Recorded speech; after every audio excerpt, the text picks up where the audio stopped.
Some big news coming in from Tamil Nadu. Income Tax Department freezes Sasikala's assets worth 2,000 crore rupees in Kodanad. In fact, Kodanad Siruthavur, where the properties have been located, the assets have been freezed.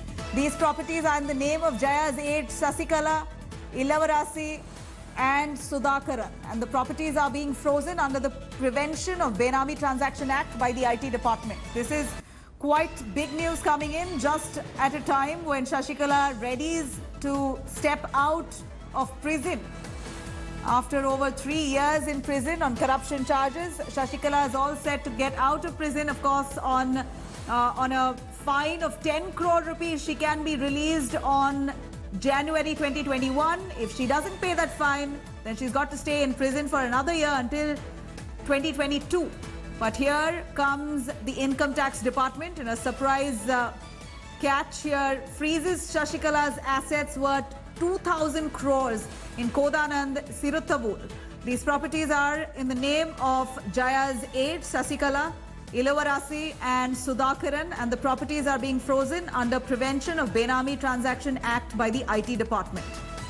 Akshaya now joining us live for more details on that. Akshaya, take us through. This is a big setback for Sasikala and team.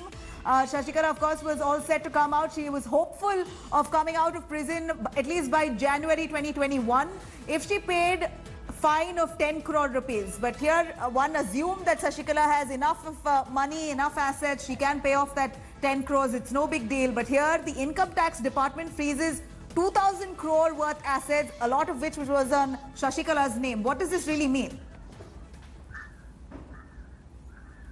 Well, Nabila, the information that we're getting from the IT department currently is that properties worth 2,000 crores in Siruthavur, in Kodanad and a few other places have been seized by the IT department under the Benami Transaction Prevention Act. And this is a big step. As you rightly mentioned, this is once again a kind of a backlash for Sasikala and Ilavarasi, two of who are serving sentence at the Parapna Agrahara prison in Bengaluru in the corruption case, and most likely to be released in January if they pay the fine off.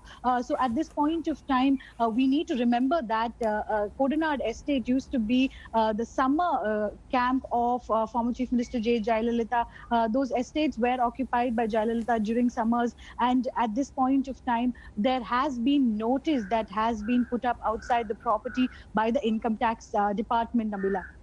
Right, Akshaya, thank you very much for joining us with those details. It's a huge setback for Sasikala and team. At least 2,000 crore worth assets has been freezed by the income tax under the Benami Act, Prevention of Benami Act. Here is Sasikala now going to be, of course, dejected with the fact that she wanted to come out of prison at least by January 2021, paying up the 10 crore fine. But with the assets now being frozen, will she have that money to pay up his fine is the question.